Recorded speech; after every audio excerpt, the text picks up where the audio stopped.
Il nostro gruppo di ricerca Segni, formato da 3 studenti che si sono laureati nel laboratorio di laurea del professor Aldo Rossi e con Gianni Braghieri come relatore, ha avuto attenzione durante la nostra formazione nell'Università di Venezia su Mantova e specificatamente sulla Piazza Virginiana di Mantova. Ora noi abbiamo usato questo nostro lavoro sulla città di Mantova per proiettarlo nella Mantova contemporanea, una Mantova che ha caratteristiche, peculiarità contemporanee da leggere, valutare e inserire in un processo di progettazione di ambiti specifici diversi, come abbiamo fatto noi, coinvolgendo l'Università di Venezia nel climate change con il professor Musco nella direzione di questo Dipartimento di Progettazione veneziana, e il nostro che, lavorando praticamente in ambiti disciplinari diversi ma sullo stesso territorio, producono un confronto per una città che si chiama città storica perché è la città fatta di stratificazioni di tipo archeologico, ma non solo quello. La città storica è una città storica perché ha avuto un passato, perché ha un presente e perché avrà un futuro, e non è delimitata da solo zonizzazione del centro storico della città, perché è fatta anche di accumulo, cioè di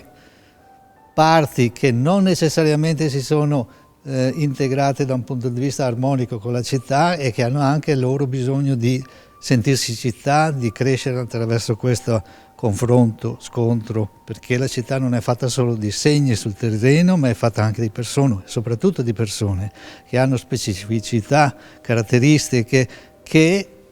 entrano nella progettazione della nuova città. È un metodo di lavoro che porta verso una direzione che è afferrare la propria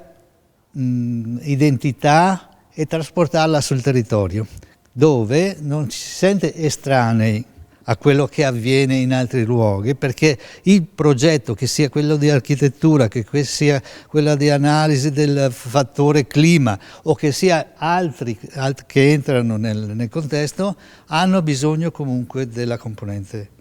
umana. Questo ci permetteva di attraversare in quota la strada passa nella parte superiore e a raso si poteva accedere direttamente sia al piano della piazza attuale e anche scendere direttamente attraverso questi passaggi alle corti che definiscono gli spazi scenici. Ecco, ovviamente Virgilio resta il centro di quel luogo, il monumento che definisce la dedicazione della città, e poi attraverso vari gradoni che scendono nelle corti che si possono utilizzare come spazi appunto musicali eccetera, arrivare finalmente al teatro. È una mostra che secondo noi merita di essere vista perché porti al di fuori delle mura dove è collocata un metodo e una percezione della città che non deve essere semplicemente degli specialisti, ma che appartiene alla città nella sua interezza.